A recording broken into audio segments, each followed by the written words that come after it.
श्री सरस्वती भुवन शिक्षण संस्थेच्या यूट्यूब चॅनलवर आपणा सर्वांचे सहर्ष स्वागत.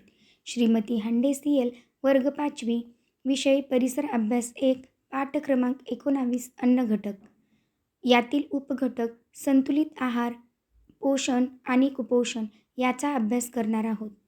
संतुलित आहार. मुलांनो, सर्वांनाच नेहमी असे वाटत असते की आपण कधीही आजारी पडू नये.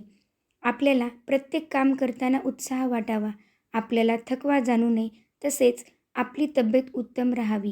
अशी परिस्थिती निर्माण होण्यासाठी कर्बोदके, प्रथिने, स्निग्ध पदार्थ, जीवनसत्वे आणि खनिजे या सर्वांचा शरीराला योग्य तेवढा पुरवठा होणे गरजेचे असते. सर्व अन्नघटकांचा योग्य तेवढा पुरवठा करणाऱ्या आहाराला संतुलित आहार असे म्हणतात. हा संतुलित आहार आपल्याला वेगवेगळ्या अन्नपदार्थातून मिळत असतो. पदार्थ 1. अन्नघटक अनेक. मुलांनो, आपण अनेक पदार्थ खात असतो. त्यातून वेगवेगळे अन्नघटक आपल्याला मिळत असतात. असे अनेक अन्नपदार्थ आहेत की ज्यातून आपल्याला एकापेक्षा जास्त अन्नघटक मिळत असतात. उदाहरणार्थ गूळदाणी किंवा चिक्की. चिक्कीमध्ये शेंगदाणे व गूळ असतो.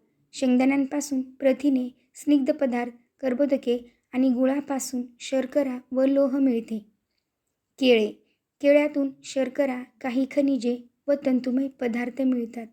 उकडलेली अंडी. या उकडलेल्या अंड्यात प्रथिने, स्निग्ध पदार्थ, काही जीवनसत्वे व खनिजे असतात. मुलांनो, अन्नघटकांचे सर्व प्रकार मिळवण्यासाठी आहारात विविधता असणे गरजेचे असते. पोषण आणि कुपोषण. मुलांनो, आपण TV, वर्तमानपत्रे यामधून पाहतो की दुर्गम भागातील काही मुले कुपोषित असतात.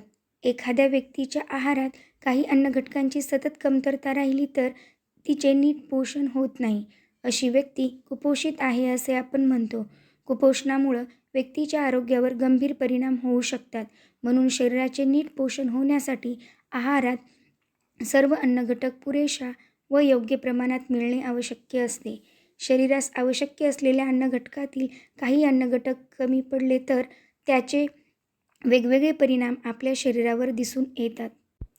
उदाहरणार्थ कर्बोदके व प्रथिने शरीराला पुरेशा प्रमाणात मिळाली नाहीत तर शरीराची वाढ होत नाही, शरीराची वाढ खुंटते, तसेच माणसाला सतत थकवा वाटतो, अभ्यासात व खेळात तसेच इतर कामात उत्साह वाटत नाही. मुलांनो, आपल्या समाजात आहाराविषयी काही गैरसमजुती आहेत. काहींना वाटतं दूध, तूप, सुकामेवा, गोडाचे पदार्थ, तेलकट पदार्थ, चॉकलेट, केक, बिस्किटे, कॅडबरी यासारखे पदार्थ खाऊन धष्टपुष्ट झालेले मूल हे सुदृढ व निरोगी असते. परंतु मूल कितीही धष्टपुष्ट दिसले तरी केवळ आवडेल तेच खाल्ले आणि सर्व अन्नघटक शरीराला मिळाले नाहीत तर व्यक्ती कुपोषित राहते. त्याची रोगप्रतिकार क्षमता कमजोर होते. आपण TVवर पिझ्झा, कॅडबरी, ज्यूस यासारख्या पदार्थांच्या आकर्षक जाहिराती बघतो. त्यामुळं आपणही असे आकर्षक व चटपटीत तयार पदार्थ खातो. परंतु मुलांनो, असे पदार्थ खाण्यापेक्षा आपल्याला संतुलित आहार ज्या पदार्थातून मिळेल असे पदार्थ घरीच तयार करून खावेत. हे कधीही आपल्या शरीरासाठी जास्त चांगलं असतं. अशा पद्धतीने आपण अन्नघटक या पाठाची माहिती अभ्यासली आहे.